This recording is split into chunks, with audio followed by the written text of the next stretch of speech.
دنیا میں جو لوگ دوسروں کو خیر سکھاتے ہیں، برائی سے روکتے ہیں، تعلیم دیتے ہیں، جہالت سے بچاتے ہیں، وہ لوگ امام کہلاتے ہیں، استاد کہلاتے ہیں، مرشد کہلاتے ہیں۔ بھلائی کے پیغام کو عام کرنے والے کو لوگ مصلح سمجھتے ہیں، اس کو اپنا بڑا جانتے ہیں اور کوشش کرتے ہیں کہ ان سے سیکھی ہوئی باتوں کو اپنی زندگی میں نافذ کریں۔ اللہ تبارک و تعالیٰ نے اس ساری امت کو یہ فرمایا ہے، ساری امت کو، کہ تم اس لیے بہترین امت ہو کہ تم نے لوگوں کو خیر کا حکم دینا ہے، تم نے لوگوں کو برائی سے بچانا ہے۔ کنتم خیر امت اخرجت للناس، فرمایا تم بہترین امت ہو، لوگوں کی بھلائی کے لیے تمہیں پیدا کیا گیا ہے۔ تأمرون بالمعروف وتنہون عن المنکر، تم لوگوں کو معروف کا حکم دو گے اور منکرات سے منع کرو گے۔ اس امت نے، پوری امت نے پیشوائی کرنی ہے پوری دنیا میں، جہاں بھی کفر ہے، شرک ہے، جہاں بھی اسلام سے دور لوگ عقائد لے کے بستے ہیں، ان سب لوگوں تک پیغام حق پہنچانا ہے، ان کی ذہن سازی کرنا، ان کو یہ بتانا کہ سچا اور کھرا دین دین اسلام ہے، ان کو یہ بتلانا کہ ہماری بھلائی، ہماری نجات اللہ کو ماننے میں ہے اور رسول کریم علیہ السلام کے دروازے کی گدائی میں ہے۔ یہ اس پوری امت کے ذمے اللہ نے لگایا۔ ہمارے ہاں لوگ یہ سمجھتے ہیں کہ مجھے نسبت حاصل ہو گئی ہے، اب میرا اعزاز بن گیا ہے، لیکن جو چیز وجہ نسبت ہے اس کو میں اختیار کروں چاہے نہ کروں۔ استاد بڑا باعث افتخار ہے، پر اس کی وجہ عزت یہ ہے کہ وہ پڑھاتا ہے، اور اگر وہ پڑھائے ہی نہ، وہ کہے جی میں استاد ہوں میری عزت کرو، بھئی آپ کا جو منصب ہے وہ بھی تو پورا کریں آپ۔ ایک شخص ہے جس کی وجہ عزت یہ ہے، وجہ فضیلت یہ ہے کہ وہ کسی کو کوئی ہنر سکھاتا ہے، کوئی کام سکھاتا ہے، وہ کہے کہ میری عزت تو کرو، پر جو وجہ ہے عزت کی وہ میں پوری نہیں کروں گا، تو لوگ کہیں گے بھی جو وجہ اعزاز ہے وہ تو آپ نے پورا کیا ہی نہیں۔ اس امت مسلمہ کی جو وجہ فضیلت ہے وہ سب سے پہلی تو یہ ہے کہ یہ رسول پاک کی امت ہے، یہ سب سے پہلا اعزاز ہے، اور دوسری اس کی جو فضیلت اللہ کے قرآن نے بیان کی وہ یہ کی کہ تأمرون بالمعروف، یہ لوگوں کو بھلائی کا حکم دینے والے لوگ ہیں، وتنہون عن المنکر، اور یہ لوگوں کو منکرات سے، بری چیزوں سے، بری باتوں سے روکنے والے ہیں۔ اس امت نے غلبے کا کام کرنا تھا، دنیا پہ دین کے جھنڈے کو بلندی دینی تھی۔ ہمارے ہاں جو ہمارا دین ہے نا، اسے ہم نے بطور مذہب کے لیا ہے، بطور دین کے نہیں۔ ہم دین اسلام کو مذہب کے طور پر لیتے ہیں، نماز پڑھنا، روزہ رکھنا، شادی کا موقع آ گیا تو چلو باقی سارے کام اپنی مرضی کے، اور نکاح ضرور کرنا ہے، ایجاب و قبول کرانا ہے دینی طریقے پر، اچھی بات ہے۔ ہم اس کو بطور مذہب کے لیتے ہیں، بطور دین کے نہیں۔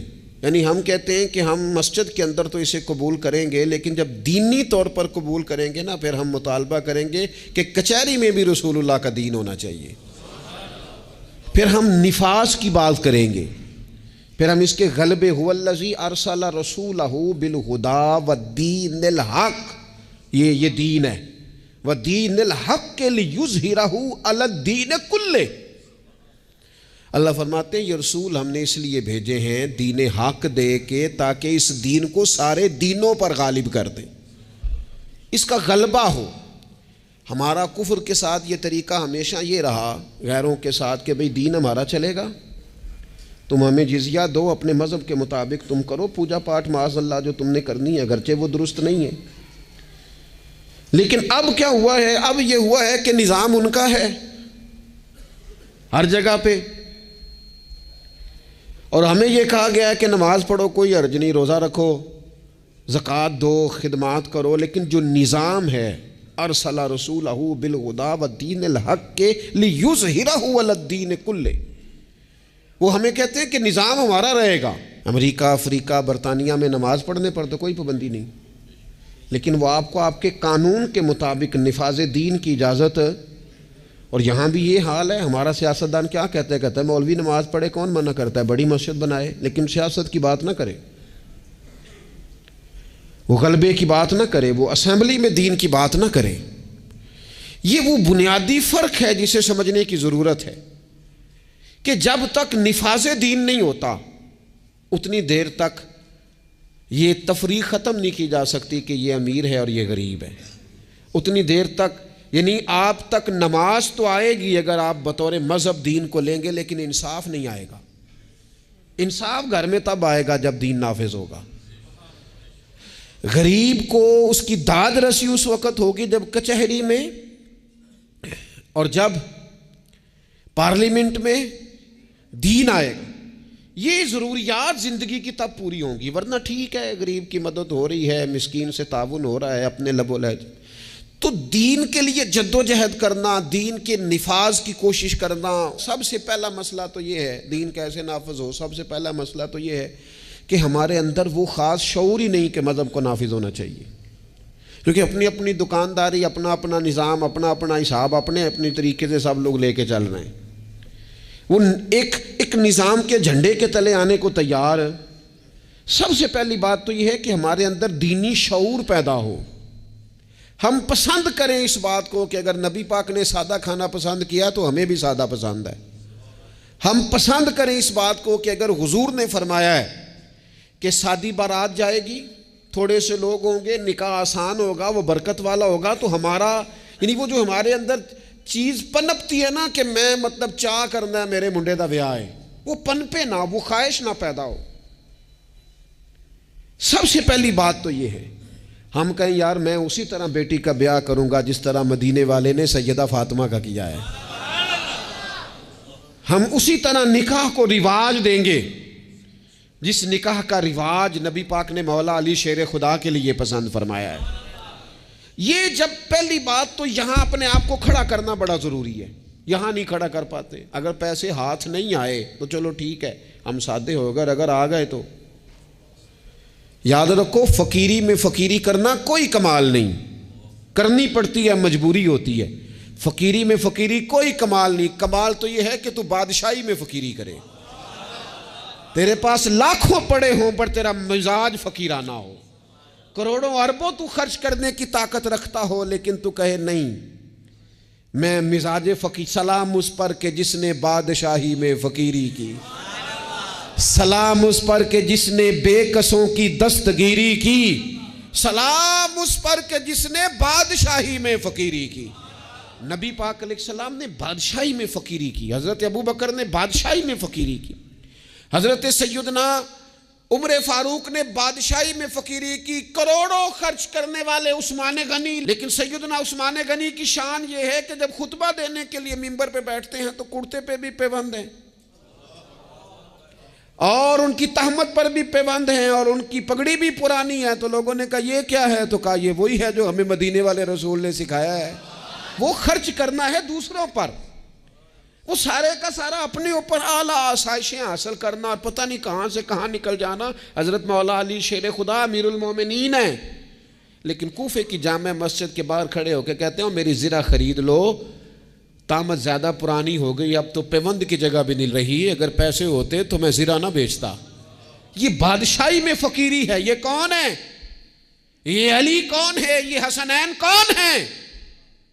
یہ دنیا کے باغ کے مالک نہیں، یہ تو جنت کے مالک لوگ ہیں، لیکن بادشاہی میں فقیری ہے۔ ایک تو یہ ماحول بنائیں کہ دین کو بطور دین قبول کریں، جس کو تجارت نہ بنائیں کہ میں نفل پڑھوں گا تو میرا کام صحیح چلے گا تو میں فلانا کام کروں گا۔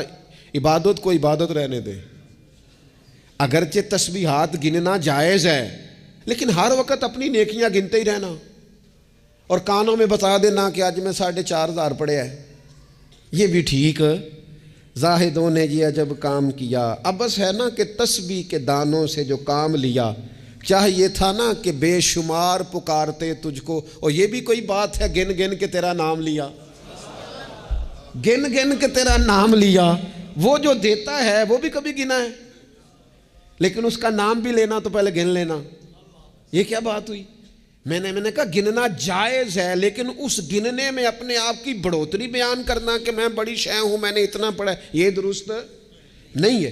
تو میرے عزیز، ایک تو دین کو نافذ کریں، اپنی طبیعت جی دین جو کہتا ہے نا۔ خواجہ صاحب نے خط لکھے ہیں کچھ 8 خط میں نے خواجہ صاحب کے پڑھے ہیں جو خواجہ قطب الدین بختیار کاکی کے نام ہے۔ ان خطوں میں نا ایک خط خواجہ صاحب نے اس طرح لکھا ہے اپنے مرید کو، کہتے ہیں خواجہ قطب الدین صاحب کو، کہتے ہیں پتر درویش کی مرضی کوئی نہیں ہوتی، درویش کی مرضی ساڑی تے ہے وے نا، چونکہ اسی درویش نہیں نا، ساڑی تے ہے نا، سویرے ناشتہ مرضی دا، دوپہر کو کھانا مرضی کا، آنا تو مرضی کا، جانا تو، پہننا تو مرضی کا۔ اور میرے صاحب کے پاس ایک شخص نے آ کے کہا حضور جو میں چاہتا ہوں وہ ہوتا نہیں، تو حضرت صاحب فرمانے لگے یہ تو خدائی دعویٰ ہے، جو چاہے ہو جائے، یہ تو اللہ کی شان ہے۔ اتنی بڑی بات تو نے کر دی کہ جو چاہتا ہوں ہوتا نہیں، یہ تو رب کی شان ہے کہ رب جو چاہتا ہے وہ، تو بندہ ہے، تو اتنی بڑی بات کیوں کر رہا ہے؟ خواجہ معین الدین چشتی رحمۃ اللہ علیہ خواجہ قطب صاحب کو خط لکھتے ہیں اور فرماتے ہیں پتر درویش کی مرضی نہیں ہوتی۔ حضور کیا مانا؟ تو فرمانے لگے درویش کی وہی مرضی ہوتی ہے جو اس کے رب کی مرضی ہوتی ہے۔ ہم جب خود مذہب پہ عمل کریں گے تو لوگوں کو اندازہ ہوگا کہ مذہب عمل کے قابل ہے، دین عمل کے، لیکن خود تو عمل کر ہی نہیں رہے۔ ہر موقع پر برادری سامنے، ہر موقع پر رسم و رواج سامنے، تو دوسروں پر دین کیسے نافذ ہوگا؟ تو کہیں سے شروع کریں۔ دوسری بات یہ ہے کہ اشاعت علم بڑا ضروری ہے۔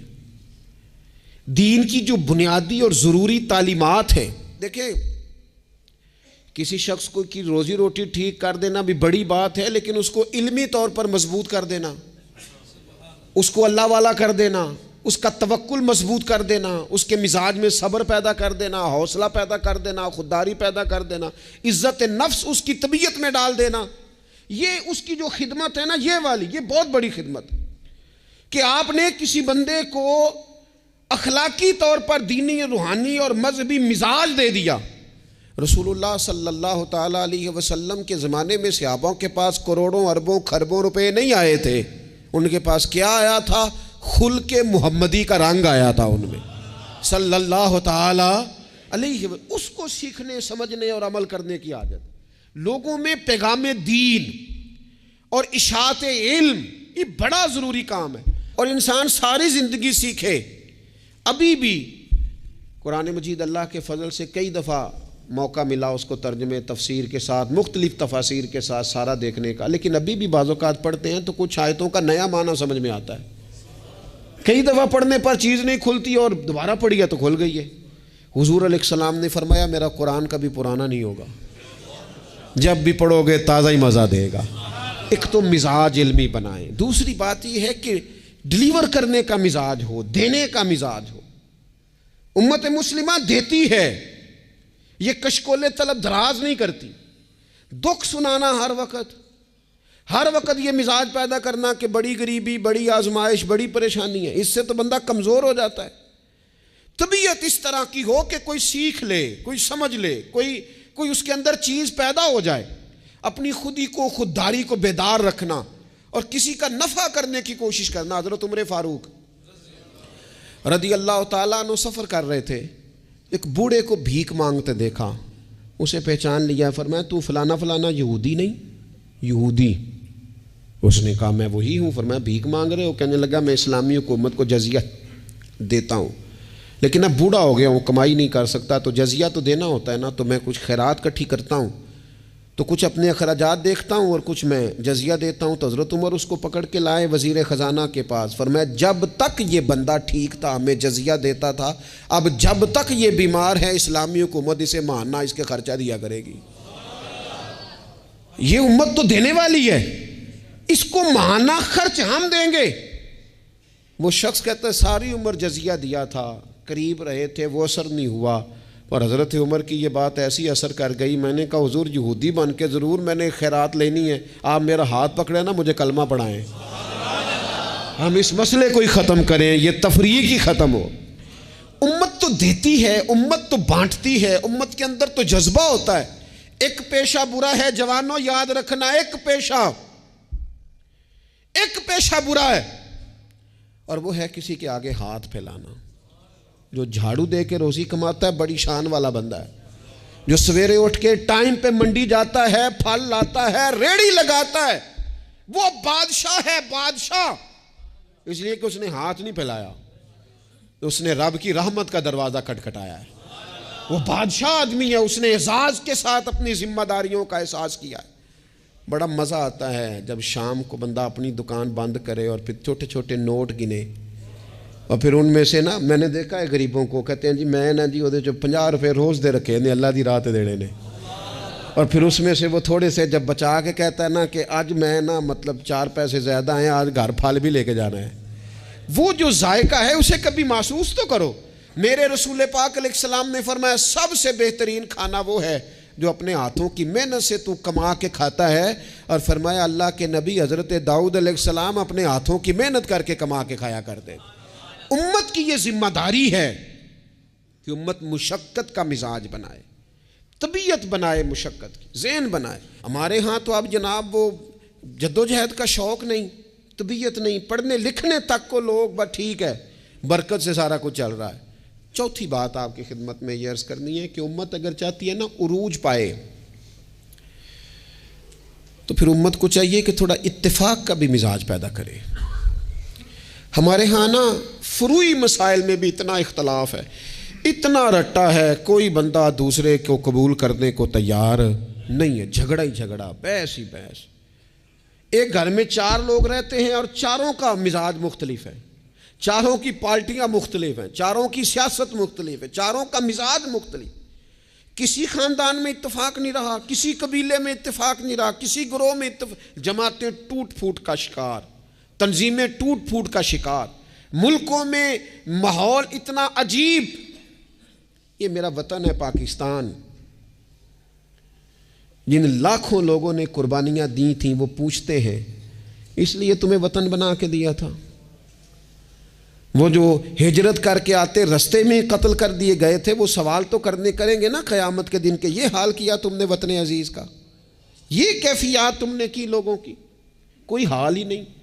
کبھی کوئی کسی کے خلاف بات ہے تو کبھی کوئی رسہ کھینچ رہا ہے تو کبھی کوئی کسی کے پاؤں کھینچ رہا ہے۔ خدا را کوئی استحکام لوگ جوڑتے ہیں، بڑوں کا کام ہوتا ہے قوم کو جوڑنا، ان کو نظریاتی طور پر مضبوط کرنا، ان کی فکر کو مجتمع کرنا۔ رائے کا اختلاف ہو جانا کوئی بڑی بات ہے؟ زندہ لوگوں میں اختلاف ہو جاتا ہے، زندے جب لوگ ہوتے ہیں تو ان کی رائے مختلف ہے، لیکن اپنی رائے کو دوسرے پہ مسلط کرنا، تھوڑا سننے کا بھی حوصلہ پیدا کرے تو کچھ اتفاق کا مزاج، کچھ تھوڑی دوسروں کی تعریف، کچھ تھوڑا کسی اور کو بھی قبول کر لینا، تھوڑا سا کسی اور کے بارے میں بھی کبھی اچھی رائے دے لینا، کبھی کہہ لینا کہ نہیں فلانا آدمی۔ جب لوگ بخیے ادھیڑ رہے ہوتے ہیں نا، فلانا بھی برا ہے، فلانا بھی برا ہے، فلانا بھی برا ہے، فلانا بھی برا ہے، تو میں اکثر کہتا ہوں یار تم نے اتنی جلدی کر دی سب کو برا کہنے کی، تمہیں پتہ نہیں لقد خلقنا الانسان فی احسن تقویم۔ رب کہتا ہے میں نے تو بڑا سونا انسان بنایا ہے اور تمہیں کسی میں اچھائی نظر نہیں آ رہی۔ اور امت وہ ہے جو رسول رحمت کی امت ہے، لیکن وہ چھوٹی چھوٹی باتیں، چھوٹی چھوٹی لڑائیاں، کچھ اتفاق۔ امت مسلمہ جب تک متفق نہیں ہوتی اپنی عزت کو کبھی بحال کر سکتی، جب تک ان کا اور اتفاق چھوٹے چھوٹے ٹکڑوں میں امت کو بانٹ دیا گیا ہے، چھوٹی چھوٹی ریاستیں، چھوٹے چھوٹے گروہ، چھوٹے چھوٹے مفادات، جب تک یہ اتفاق نہیں پیدا کرتے اتنی دیر تک آگے بڑھا جا سکتا۔ اور 5ویں بات، جب تک مسافر منزل پر پہنچنے کی تڑپ نہیں نہ پیدا کرتا اتنی دیر تک منزل اس کے قریب نہیں آتی۔ اس امت کی منزل ہے کنتم خیر امت اخرجت للناس تأمرون بالمعروف وتنہون عن المنکر۔ اس امت کی منزل ہے دنیا کو خیر کا پیغام دینا، لوگوں کو برائی سے روکنا، اس کی منزل ہے۔ آپ سفر پہ جا رہے ہو نا جی، تو بندہ رستے میں قیام مختصر کرتا ہے، ضرورت کا کرتا ہے، بلا وجہ الجھاؤ نہیں پیدا کرتا۔ وہ کہتا ہے مجھے آگے بڑھنا ہے، مجھے کام کرنا ہے، آگے نکلنا ہے۔ وہ ادھر ادھر زیادہ وقت کا ضیاع نہیں کرتا، اس کو اپنے وقت پر پہنچنا ہے، اس کی کوشش ہوتی ہے کہ سفر جلدی ختم ہو۔ منزل مقصود جب لوگ طے کر لیتے ہیں تو پھر وہ جدوجہد کرتے ہیں کہ منزل ملے، منزل۔ میں کیا کروں، کیسے عرض کروں؟ ہمارے ہاں لوگوں نے منزل کا تعین ہی نہیں کیا، منزل پیسے کو، شہرت کو، دولت کو بنایا۔ ہماری منزل تھی کہ ہم نے دنیا میں خیر پھیلانی ہے، ہم نے حق کی اذانیں دینی ہیں، ہم نے لوگوں کو پیغام دینا ہے کہ اگر تم نے خیر سیکھنی ہے تو دروازہ رسول پہ آؤ صلی اللہ تعالی علیہ۔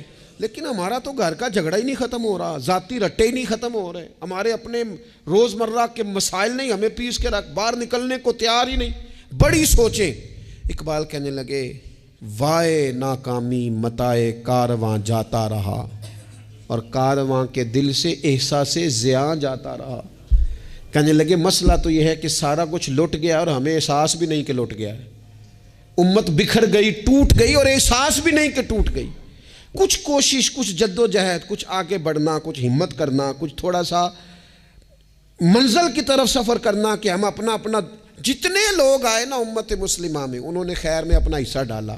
حضرت صدیق اکبر، فاروق اعظم، عثمان غنی، مولا علی، سعد بن ابی وقاص، حضرت ابو عبیدہ بن جراح، جناب معاذ بن جبل، حسنین، کریمین، آگے آئیے حضرت عمر بن عبدالعزیز، امام بخاری، امام مسلم، امام ترمذی، امام اعظم، امام احمد بن حنبل، امام شافعی، اعلیٰ حضرت بریلوی۔ آپ دیکھیں لوگ اپنے اپنے دور میں اپنا حصہ ڈالا، وہ دین کا پیغام دور کے تقاضوں کے مطابق سناتے گئے۔